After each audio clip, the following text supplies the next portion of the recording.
Good morning, ang Samaritano family. I have a special announcement, ang pinakahihintay po nating lahat. We are excited to announce that our system is now ready and live.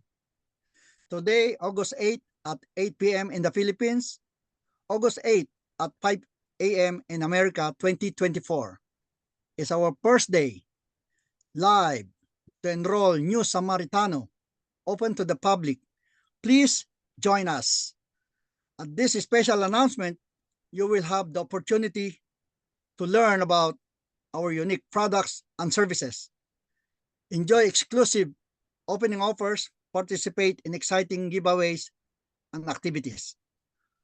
We look forward to celebrating this milestone with you and sharing our passion of being a good Samaritano.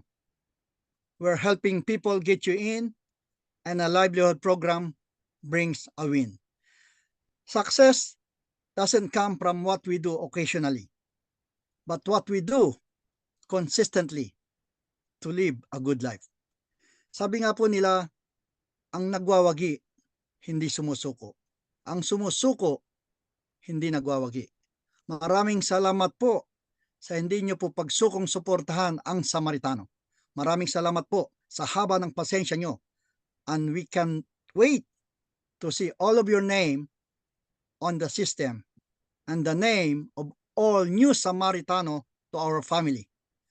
We are born to make history and leave a legacy. Thank you so much.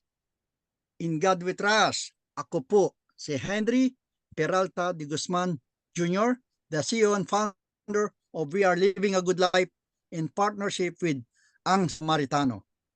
Mabuhay po tayong lahat.